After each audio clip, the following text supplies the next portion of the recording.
Ang bagong babayang dinasal. Bumigat ng kumalaban ng lahat. Yun na pamanggi ang sapat na dahilan. Bakit niyo ko lang tatay? Siya ko niya ako! Siyang mapabuti ang lagay sa mapanuring syudad ng ating anak. Masama sa paningin na mga tao na mandirang. Laging binibilang, wala ka nang sinilang. Hindi mo lang makita ang kabilang parte ng bilang. Bariyang hinanas ng kapawi ang labis ng pangungutila. Sa laya man o kulungan na ay pinagbubulungan. Walang kinatatakutan kaya di ka. Kinauukulan.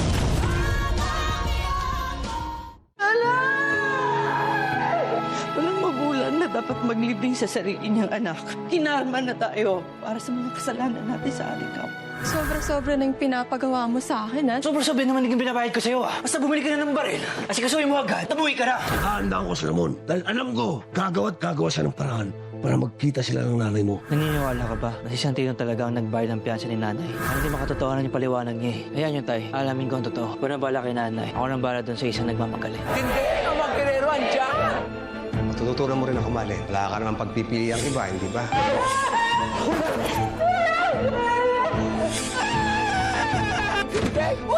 Walisan tayo dito! Maraming salamat sa mga kabutihang ginawa ninyo para sa ating syudad. Ang importante, kumapit tayo ng gusto sa mga gerero para may proteksyon yung negosyo natin. Pag dumating siya, aaralin natin pagkatao niya. Doon natin malalaman kung makakasundo natin siya.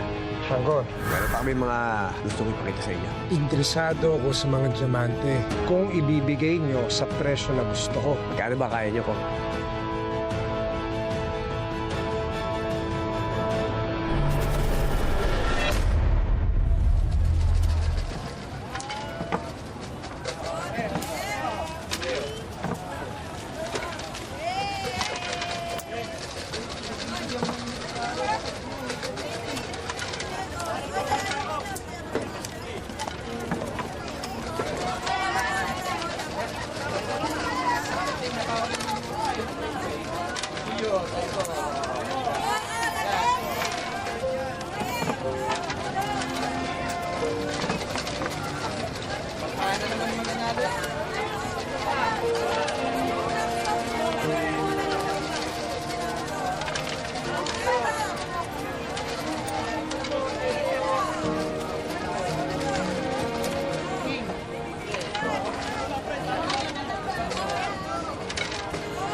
Maktong ka naman! Kanina ka po! Tumatama!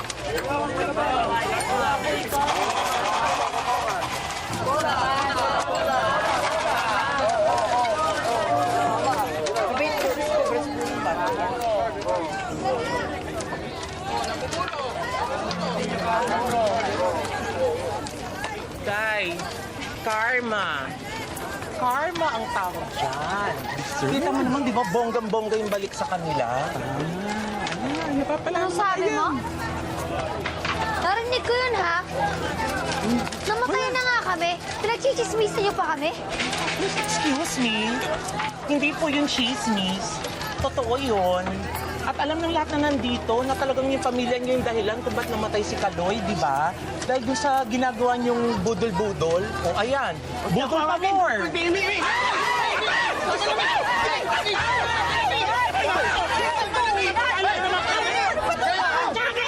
Kayong dalawa, ha? Kung hindi kayo makikiramay, huwag kayong epal! Respetuhin ninyo yung patay!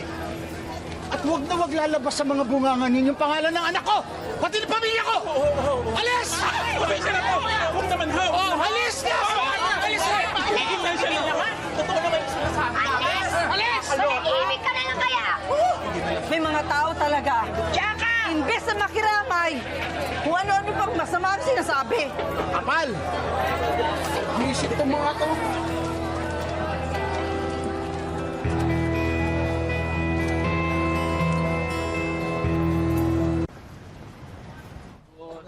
Hindi na pa kayo eh. Hoy! Kayo. Sabi nga kayo. Anong trabaho niya si Santino? Saan kumukuha ng pera yan? Anong klaseng tanong ba naman yan, David? Alam kong may alam kayo. Kaya magsalita na kayo kung ayaw nyo. Kung ayaw naming ano, ang magsimula ka ng gulo? Uy, David, sanay na kami. At sawa na kami sa gulo nyo. Tsaka kung alam ba namin kung saan siya nagtatrabaho, tingin mo, sasabihin namin sa'yo? Wala talaga yung kwenta. David, Tapang talaga dito eh. nakikipag-away ka na naman? Kahapon lang, pinagtulungan ka ng mga kapitbahay mo, ha? Ano? Nakabalik ka ba? Oo, dala ko na.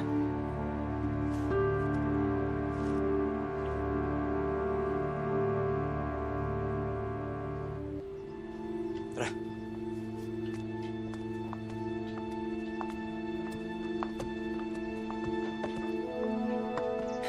Tay, si Atty. Vera. Ito na lang.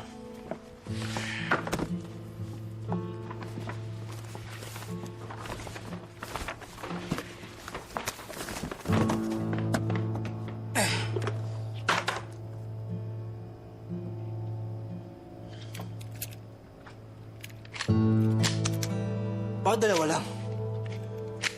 Ilang taon lang ni Ramon makapatay na ito? Yan lang pwede kong bilhin. Alam mo naman, hindi ako basta-basta pwedeng bumili ng baril. Pues gawa mo ng paraan.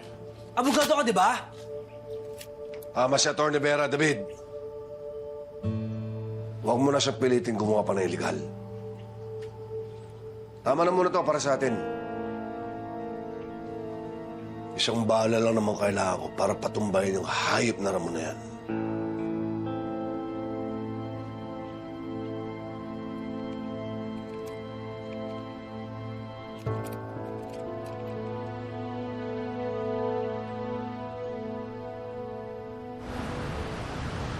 O, 350 ito, ha? Hoy, sandali lang. Tahimik, tahimik. Sandali. Makinig kayo, ha? Nakausap namin ang mga gerero. Ako ang ginawa nilang organizer ng mga vendor dito sa Quiapo. Yes! Para suportahan ang pagkandidato ni Congressman Miguelito bilang mayor ng Maynila. Kaya pumila kayo, yung mga gustong sumali para suportahan natin. Dito, pila. Magpalista na kayo dito kina Marlon at Opo. Dito, sali na kayo sa akin. Teka, anong organizer? Hindi kayo pwede, hindi kayo karapat-dapat. Ako ang dapat na organizer. Ako ang #1 fan ng mga gerero. Pag ka na umepal, Roda, nakausap na nga kami, ako ang organizer. Tumahimik ka na. Hindi kayo pwede. Kilala ko likaw ng mga bitukan nyo. Gagamitin nyo lamang ang koleksyon sa mga masamang gawain. Hindi ko papayagan. Kalad ka rin nyo ang pangalang gerero sa putikan. Di kung gusto mo maging organizer, magtayo ka na sa sariling grupo mo. Tama! Let the best organizer win. Halina kayo, dali. Mag-usap tayo. Dali. Dito kayo, pila kayo. Dito, magpalista na kayo dito. Pangalan niyo. Sali na kayo sa akin.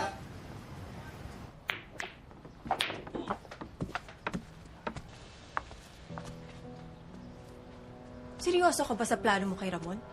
Sa tingin mo may laban ka? Hindi ako natatakot kay Ramon. Kaya gumagawa ng paraan para makapaghanda. At makatapat siya.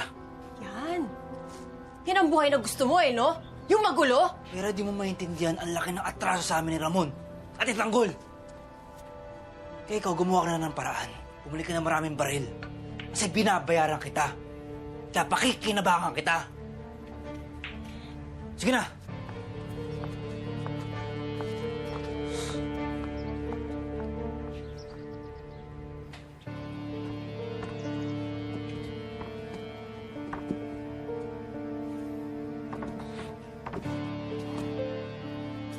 Tay. Oh, Huwag na ba kayo mag-alala? Unti-unti natin na paghahandaan yung si Ramon Montenegro. At yang si Tanggol.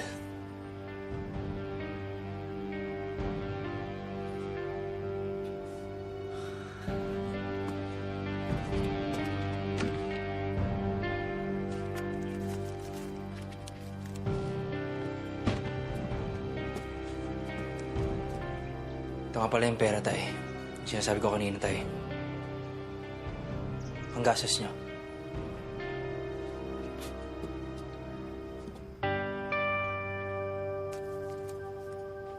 hindi ko tatanggapin yan. Lalo na, hindi ko gagamitin ang pera galing kay Ramon. Tay, hindi to galing sa masama. Ako nagpakahirap dito. Lalo ngayon, kailangan natin to. Ako ang padre de pamilya, David. Cargo ko ang problema natin sa pera. At responsibilidad ko ang mapakain kayong lahat.